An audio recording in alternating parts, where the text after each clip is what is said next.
God bless your bones, America. I'm your host, the Right Reverend David Clark, and I'm more than happy to come into your home today and to share the enlightenment of God's everlasting word. For the interest of God's word giveth life. I'm so excited about the opportunity to share with you what God is doing throughout the earth. And I believe that God is doing something right now. My prayer for you is that God's eternal blessings will be manifested in your life as you continue to walk worthy of the vocation wherein ye have been called out of darkness into his marvelous light. My guest today is Dr. SaLee Amina, and she is the goodwill ambassador of Arabian and Muslim culture. Welcome to Highway and Hedges. Thank you. Thank you very much. I love the words that you said about God, the Creator, and inviting people to follow our vocation in life, which from the source point was being in the image of God. That was our first and foremost vocation in life. Acting, demonstrating, leading by example, being in the image of God. You know, so many times these days we hear about words. Everyone seems to have their words. That's you know, right. Have to get in the first word, the last word. And everyone, of course, always thinks their words are the best words, the only words. They've got it right. And That's the right. flip side of that is that everybody else has it wrong. And in truth, if God made us in his own image, Yes. then we really are one humanity. Amen. And I think we need to show more of that humanity to each other on a daily basis, on a constant basis, on a continual basis. You know, we get so distracted with so much of the survival of life, and it's getting more and more difficult. Have you noticed that? Yes. Oh, yes. Society is getting so stressed. Just keeping a roof over one's head and food on the table, that's like a 24/7 job. Absolutely. We forget about our original vocation, our original calling, which really is to be servants of God, which really is to emanate the same light that is in all of us, the God light that is inside of us. Yes. That's our calling. And I try to do that in my life. You had mentioned being an ambassador. And even though, yes, the assignment Tell to that, us- yes. Tell us more about that. Well, in 1980, I had gone to Arabia. I had a very successful career in private wealth management, investments, international business. However, I was mainly focused on America and Europe, and Arabia was still sort of new on the horizon. It hadn't yet made a huge impact in the world and constantly grabbing the headlines like it does these days. You know, the oil wealth and the expansion of especially the Arabian Gulf states. United Arab Emirates was the first country I visited in Arabia. It was literally for me, it was a whole new chapter, a whole new book. Right. It was discovering a whole new culture of people who were ancient. I mean, we have African cultures that go back 100,000 years. Yes. Qatar, Bahrain, Yeah. they have 50,000 years of history. And did European and American America even know they existed? That's right. You know, That's right. people can become pretty ethnocentric in life. You're saying Right. that's right. Absolutely. My way's the right way. It's my way or the highway. I'm right. Everybody else is wrong.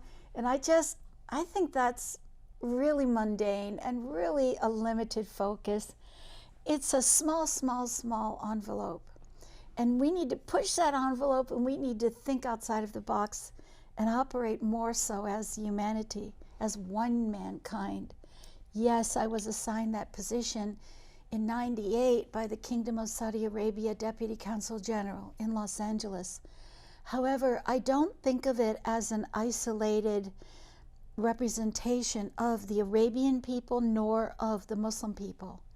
I think of it as an incorporation of harmony and togetherness, Yes, cooperation, improving of relations among all people. And I've always felt that way. I can remember at 16 years old standing in the United Nations Security Council room.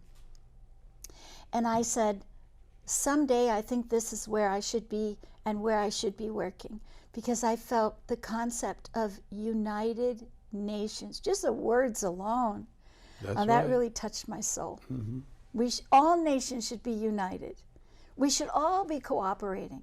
We should all be loving, forgiving, tolerating, understanding. We should all be showing compassion, concern. I cannot understand why there is a tiny minority that controls enormous wealth beyond comprehension, while there are huge amounts of this globe that are suffering profoundly.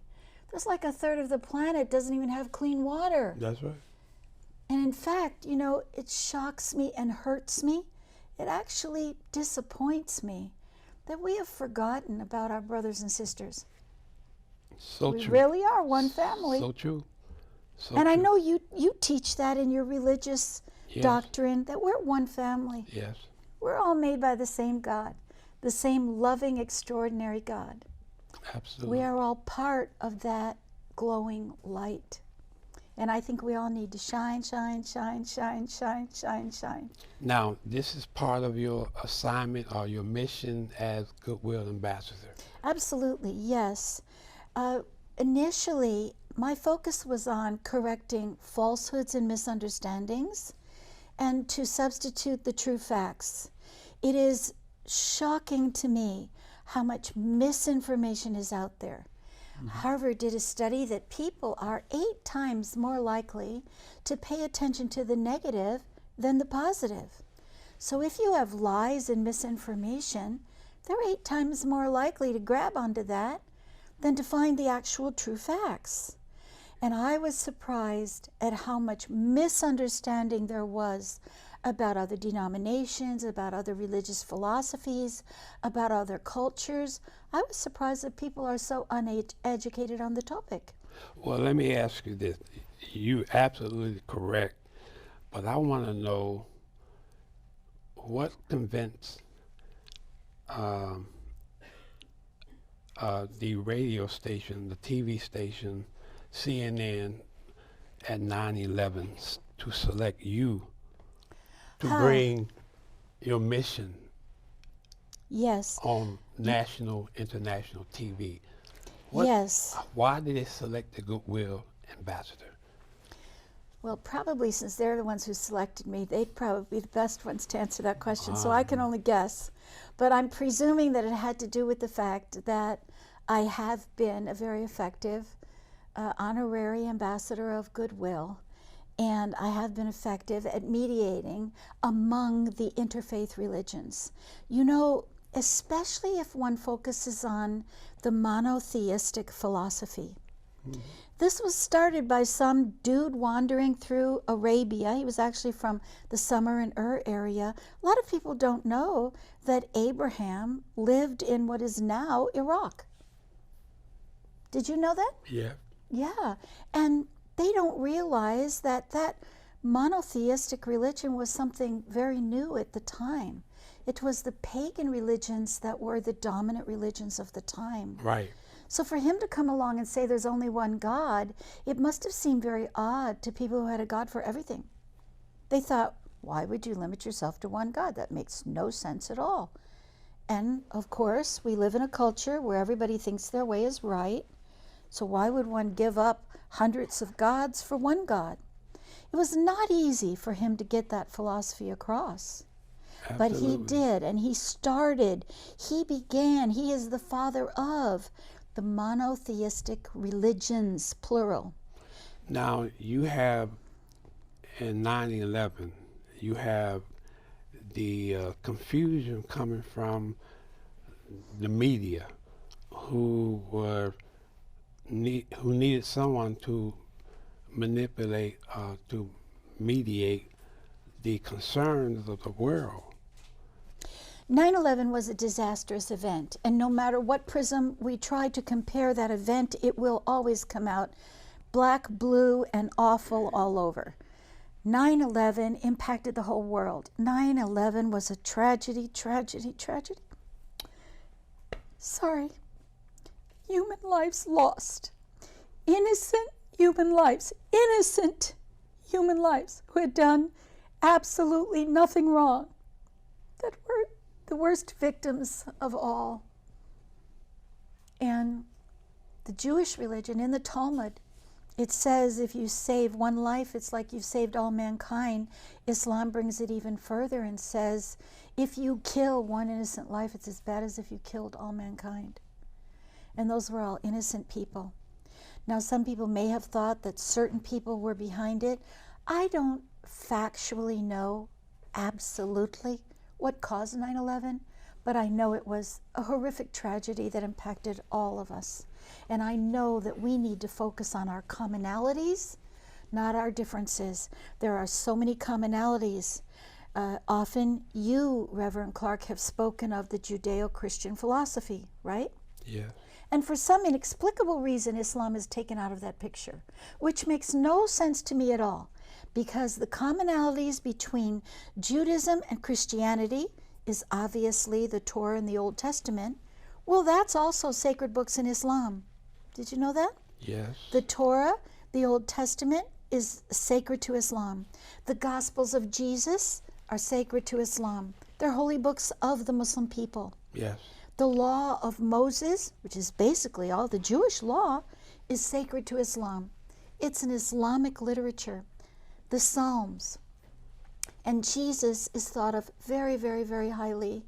The Prophet Muhammad himself, who was only a person, nobody prays to him, nobody prays to him, nobody prays to him.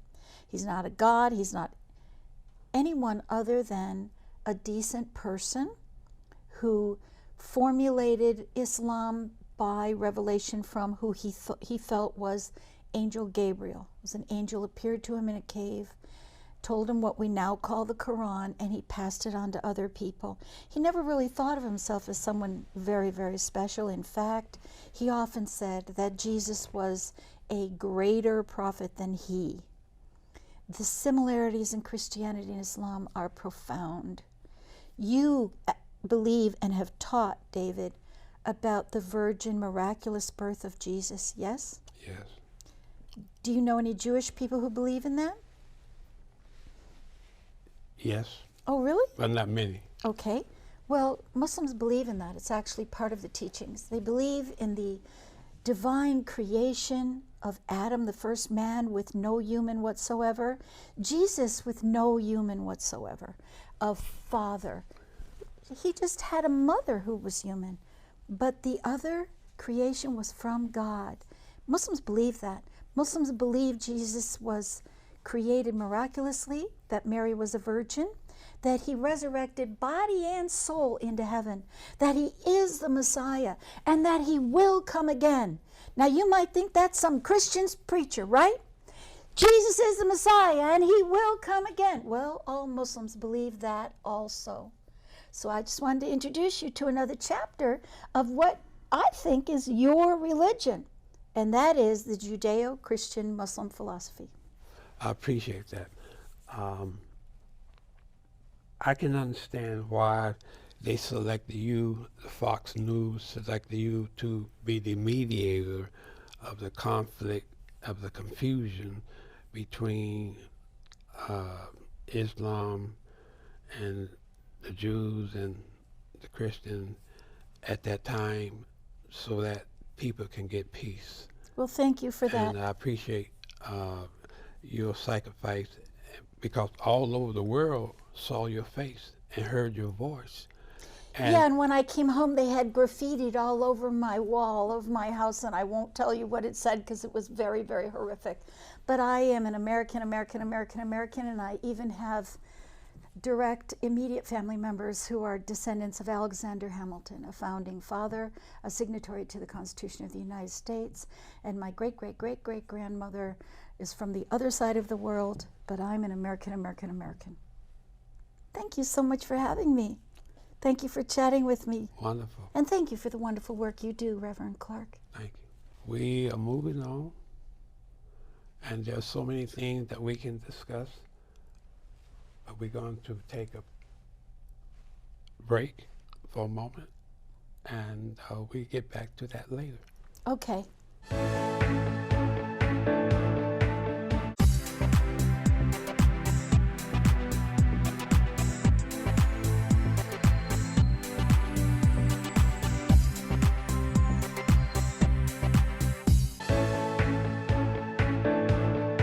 Hello, hello, hello again. So happy you spend time to entertain and to observe my guest, Dr. SaLee Amina. She's a very special missionary. And one thing that I wanted to say publicly, that I appreciate your devotion to the commitment and to the mission to bring peace and tranquility and healing to those who suffer from 9/11. People are still suffering from 9/11, but I appreciate you volunteering your time to do a tour around the country to all of the Veteran Administration initiatives to bring healing and peace. You're the only one in the world that I know who volunteer your time to do that. And I think something should be said about it, and that's one of the main reasons why I wanted you to come and participate in this particular show. Thank you, Reverend Clark. Thank you so much.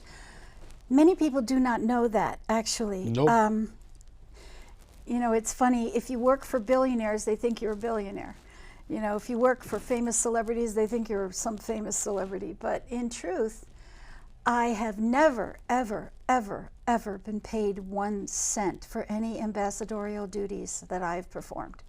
They are from my heart, and I love humanity. And that is my gift to humanity, because my gift of life was given to me by the Creator. And with that package, there were certain responsibilities. With responsibility and power comes obligations and duties. And I personally feel responsible for making this world a better place because I've been here. I believe in living a purposeful and meaningful life. I believe that just any inanimate object can occupy space. We're here for a higher purpose, a higher calling.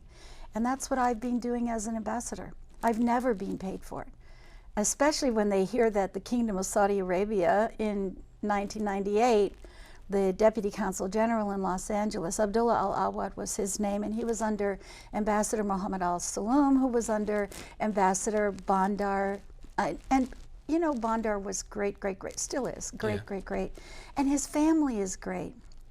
Prince Bandar, who is an Al Saud prince, his daughter, Rima, is now the ambassador of the Saudi Arabia to the United States. Yes. How wonderful is that? Wonderful, beautiful. And his son is ambassador to the UK. I didn't know that. Yes. Okay. He's an amazing man. And I know that you know, Reverend Clark, how many humanitarian projects with which I've been involved. And typically it comes out of my pocket. And you know how hard it is to get other people to write a check for something. I know you know that, being a minister. Absolutely. That's a tough call. And for me, I was typically paying everything myself to do all of these humanitarian causes. Actually, the only time someone else came in voluntarily was Prince Bandar. He cut a check for $5,000, and the budget was $150,000.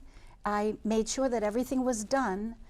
But it was not a matter of someone bankrolling me or a matter of people sending me donations. I don't have any nonprofit organization, and I don't have any church. I'm one human being who believes that I have a mission in life, and I'm doing my very best to fulfill it in every manner of work I do. I incorporated that also in my career. I know that you know that my main career is as an international investment advisor. And I discovered that the only thing that made me feel really, really, really good about making multi-million and multi-billion-dollar investments was when it could really help a community, Yes. when there was an element of social responsibility, Yes. when it created enormous amounts of jobs, especially for those who are not easily employable, Yes. and especially with the people who are underserved and underprivileged and the minorities and women. And I just love doing stuff like that. I know you do. So I incorporate it into my work as well as into being an ambassador. Beautiful, beautiful. Well, I tell you, you helped me tremendously. See, my 19-year-old cousin was a sailor on the U.S. Cole, and they were in the Middle East, stopping on the ship to put fuel, gas in the ship. And terrorists bombed them. yes, I know. and Innocent lives. it messed me up because that was my first cousin, and I've been in tears for years. But when I met Dr. SaLee Amina, she was one person who helped me overcome, because I hated Muslims and I hated all of that, because my family was hit by terrorism and by that particular nation. So you helped me move to an area of forgiveness, because I was having some difficult issues. And I know I'm a minister, but I'm human. But, you know, that was blood that was taken away from my family at 19 years old. McDaniel. But Yes. I appreciate the words, the counsel, the advice, and helped me to move forward and not to be stuck in that situation. And that's why I appreciate your tour, healing and remediation with the veteran, because so many people from 9/11 are suffering. I was suffering from U.S. Cole. Yes, and I recall seeing a picture of you with President Clinton when you received that award for your cousin. Yeah. And I knew that that impacted you profoundly. I knew that you spent many tearful nights. Yeah. However, death is something that happens to every person. Nobody gets out of Earth alive. Absolutely no one. We have two choices: drop dead or get old. Neither of them are very good. And in my viewpoint, you know, if we're going to go, and we're all going to go, might as well go with purpose. And that cousin of yours was fulfilling a wonderful, magnanimous purpose, and that is to be admired, and that is what lives on. Every veteran, I'm sorry, my father also was a veteran, God bless him.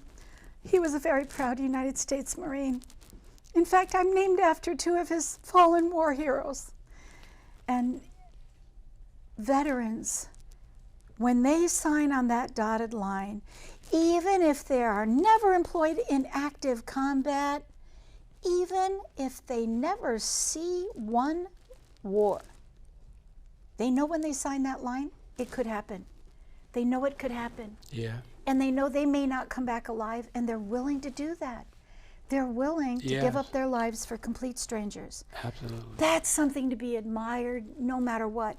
And when I see veterans sleeping on the sidewalks, Oh my God. I get very upset. Yeah, I know. I get very upset. Yes, yes. As you know, I've housed many, many, many veterans. And every time there's tarps on sale and tents on sale, and my kids make fun of me that I've got the only Mercedes in Beverly Hills with a roof rack, because I'm always bringing things for the homeless and feeding the homeless, and especially the veterans. There should not be one veteran who is homeless. There should not be even one veteran who's homeless. We are a very rich country. Yes, we are. We Yes, need are. to take care of the people who took care of us, because so, freedom is not free. so true. They paid the price. Yes. And we need to keep saying thank you. We cannot turn our backs on them. I know what you mean when you're talking about the PTSD from 9/11, the PTSD that you experienced because of losing your cousin in the cold terrorist bombing. But when we speak of terrorists, let's understand we're speaking of mean, nasty, bad folks. Absolutely. They come in all denominations, in all religions, in all cultures, in all nationalities, in all genders. It's not that, oh, they're Muslim, therefore they're terrorist.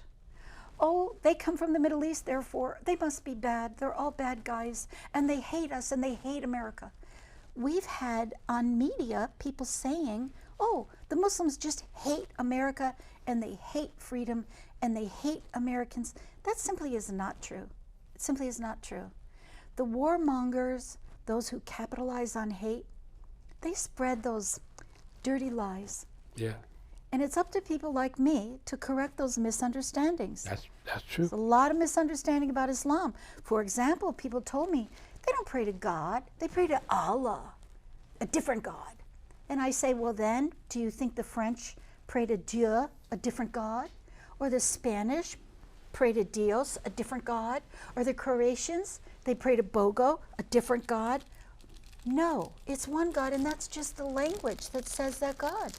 If you're a Christian Arab, you say Allah. If you're a Jewish Arab, you say Allah. That's the language. Yes. Well, I thank you so very much. And I thank you too, and thank you for the work you do. You sharing your experience. And this is why you were recommended by our committee, and Dr. Melissa Clark in her days had planned to make sure, for me, to make sure that I got you a certificate of recognition from the Allegheny County of Pittsburgh and the Black History Achievement Award for your dedication to thank you. Make sure you get a chance to see that. Thank you very much. Turn that around. Well, that's quite lovely. Thank you. That's quite lovely. I want to make sure you receive that because you have been a model to so many, an example to so many. Thank you. And we appreciate the work that you do. And I wish I could write you a check for $1 million, but there are people in Pittsburgh can do that. And I wouldn't be surprised that they're not observing this particular program. I'd be surprised. I don't know, it's never happened to me, but you know, you may bring me some great good luck. Who knows? Well, I'll tell you this. Wonderful things happen when you get into the mindset of where God is. God is everywhere. And God is everywhere. And He's here, and He can make a way out of no way for all of us, as He's been doing down through the years, keeping us. So I appreciate you again for yielding your busy schedule, coming all the way from Los Angeles, waiting in the airport many hours to come to the Black History Achievement Awards and to give a tribute to President Jimmy Carter and Rosalynn Carter, because if you miss that event, you miss something that you would never experience before. This was historical for all of us. So again, we thank you for coming and giving yourself to ministry and to your mission to help others. Thank you, and thank you, Reverend Clark, for giving yourself to a ministry. I know that you're a very sincere gentleman. You care very much about the community. Blacks have contributed so much more to history than anyone was ever in the past willing to acknowledge. And I'm just so very, very, very pleased that finally we're starting to be more conscientious of minorities and of granting equal justice, equal fairness for all. Doesn't mean we're there yet. We have a long, long, long trek to follow. But we're getting so much closer. Things are getting better. And I'm trying to be an optimist because I want there to be an earth here for our future generations. Yes. I want us to be guardians and stewards of this planet and of this civilization. I want us to flourish and thrive and prosper. I want us to all find happiness and health, community, love, compassion. You were talking about forgiveness as concerns the coal. And my favorite dude, ever since a child, I used to tell my mom, well, Jesus was such a cool dude, Mom. And he was just so great, and he came along and said love and forgiveness, and that was something special in his time. He was a Jewish rabbi, and the Jewish theology didn't teach that. He taught it. He brought something new. I'm going to teach you a new commandment. Love God. Above all else, love God. And after that, and it's pretty much equal unto it, love your neighbor as yourself. Amen. The golden rule has been around a long time, but he really drove it home by example. And Muslims believe that. And I love the fact that we now have excellent relations in the Middle East. I love the fact that some of our strongest strategic partners are in the Middle East. In fact, you were speaking about President Jimmy Carter. He invited, when King Fahd, God rest his soul, when he was crown prince, he invited him to the White House. And he also visited Sheikh Zayed in the United Arab Emirates. And as you know, Sheikh Zayed had hired me back in 1980. So true. That was rare for an American president to step out like that. President Jimmy Carter also visited Iran and Egypt and France and Belgium and Jordan and India. Yeah, and he was an ambassadorial president, or a very presidential ambassador. Well, thank you so much for inviting me, Reverend, and I wish you every bit of good wishes, good blessings, good love, good life for your future. Wealth. We forgot about the wealth. Well, to me, the greatest wealth is in our spirit. I hope to always have a wealthy spirit. Amen. Thank you very much for participating in this particular program. Thank you for having me, sir.